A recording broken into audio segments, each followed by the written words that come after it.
말씀 마태복음 7장에 있는 말씀을 다 함께 보겠습니다. 신약성경 마태복음 7장 22절 23절 마태복음 7장 22절 23절을 제가 읽어드리겠습니다. 그날에 많은 사람이 나더러 이르되 주여 주여 우리가 주의 이름으로 선지자 노릇하며 주의 이름으로 귀신을 쫓아내며 주의 이름으로 많은 권능을 행하지 아니하였나이까 하리니 그때에 내가 그들에게 밝히 말하되 내가 너희를 도무지 알지 못하니 불법을 행하는 자들아 내게서 떠나가라 하리라. 아멘. 세상은 온통 혼란 가운데 있다는 생각이 듭니다. 흐르는 세파의 소용돌이 속에서 예언들도 속속이 이루어질 것입니다. 우는 사자처럼 삼킬 자를 찾아 헤매는 사단의 미혹도 그 강도를 높이게 될 것입니다. 먹고 사는 문제가 신앙보다 더 중요하게 보이는 그러한 시간들도 올 것입니다. 거짓 것들이 쏟아 나와서 진리 안에 살아가는 사람들을 미혹하려 할 것입니다. 그러나 우리는 속을 필요가 없습니다. 세상은 다 변하여도 영원히 변하지 않는 진리의 말씀 성경이 있기 때문입니다. 참과 거짓이 아무리 비슷하다 하여도 성경 말씀에 자신의 믿음의 행위들을 살피는 사람들은 한 사람도 그곳에 넘어갈 이유가 없습니다. 그들은 하나님의 말씀에 인도를 받고 있기 때문입니다. 사단이 깊숙이 개입한 놀라운 장면들이 머지않아 나타나게 될 것입니다. 사단이 사람들이 놀라게 되는 이적을 베풀 것이라고 성경은 말해주고 있기 때문입니다.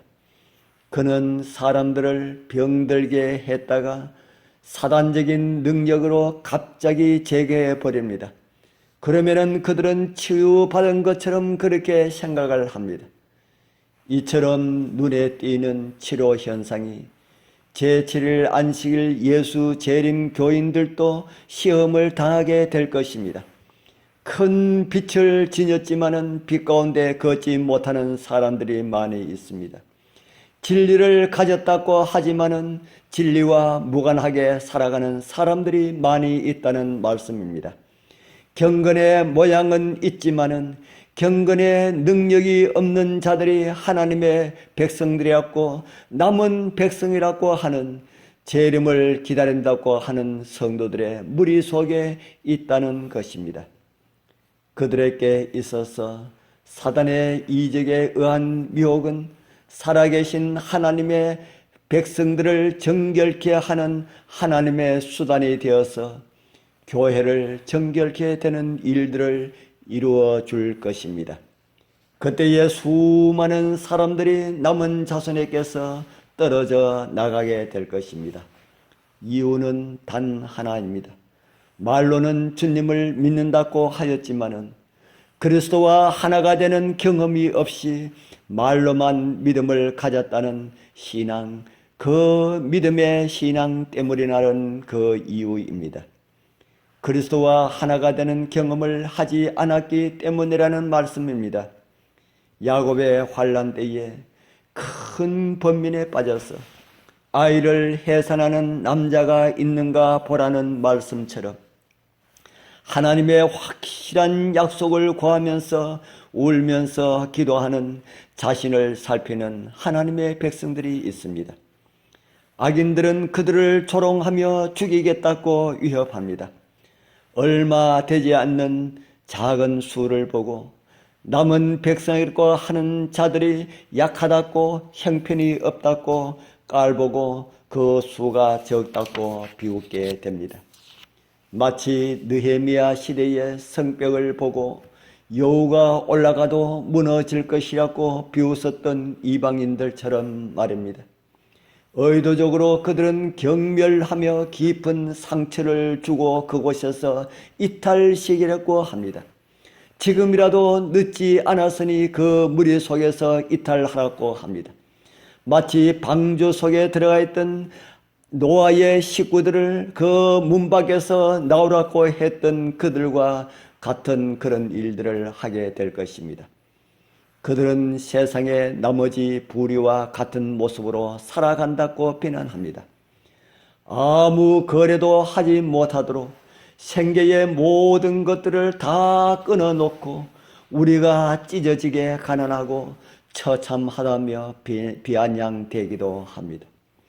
우리가 세상과 떨어져 살 수 없을 것이라고 그들은 생각합니다. 세상에 거하는 한, 세상에 살아가는 한, 세상의 전통과 관행과 법규를 따르든지 아니면은 세상을 떠날 수밖에 없기 때문이라고 그들은 말을 하게 될 것입니다. 하나님이 유일하게 아끼시는 백성인데 반해 우리의 겉모습은 전혀 그렇게 보이지 않았습니다. 그들은 자기들에게 진리가 있다고, 기적이 그들에게 일어난다고, 하늘 천사들이 자기들과 이야기하고 동행한다고, 큰 능력과 표적과 이적이 나타나고 있다고, 이것이 그토록 고대했던 일시적인 천년기라고 그들은 주장하고 선언하게 될 것입니다. 온 세상의 마음이 일요일 법령에 기울여졌습니다. 세상의 법령, 이른바 하나님의 법이라고 하는 것에 이 적고 연약한 무리가 반기를 들고 있습니다. 그들은 세상에서 기록된 하나님의 말씀만이 유일하게 옳다고 주장합니다. 하나님의 백성은 기적을 보고 안심할 수 없다고, 그런 것은 사단도 일으킬 수가 있는 것이라고 말을 합니다. 사단도 얼마든지 흉내낼 수 있는 것이라고, 그것 때문에 여러분들이 속고 있다고 말을 합니다. 모든 것이 다 끊어져 살 기력이 없어 보이는 그때라도 그들은 오직 기록되었으되라는 생생한 말씀으로 살아감을 삶의 모습으로 그들은 증거하고 있습니다. 주의 날을 사모하시는 거룩한 형제 자매님들이시여, 우리 앞에 이런 일들이 일어나고 전개될 것입니다. 오늘 우리의 걸음을 말씀 위에 바르게 올려놓지 못한다면 그날 누구도 장담할 수가 없습니다. 매일매일 말씀이 나의 걸음을 인도하여 그 말씀을 따라 살아갈 수가 있는 넉넉한 은혜가 이 말씀을 들으시는 우리 모두와 함께하기를 축복합니다. 기도드리겠습니다. 하늘에 계시는 거룩하신 아버지 하나님, 감사합니다. 오늘 이 아침에도 종말의 때 우리의 모습들이 어떤 모습으로 살아갈 것인지를 보여주셔서 감사합니다. 모든 것이 끊어져 절망처럼 보일 때도 주님만 신뢰하고 살아갈 수 있게 하셔서 감사합니다. 오늘 저희들에게 부족한 믿음을 주시옵소서. 믿음 안에 살아가는 연습을 잘 할 수 있게 하시어서 주님 오시는 그날 승리의 백성들로 서게 하여 주옵소서. 오늘도 우리의 마음을 이끌어서 하나님의 말씀 위에 서게 하시는, 그래서 오늘도 이기게 하시는 예수님 이름으로 간절히 기도드리옵나이다. 아멘.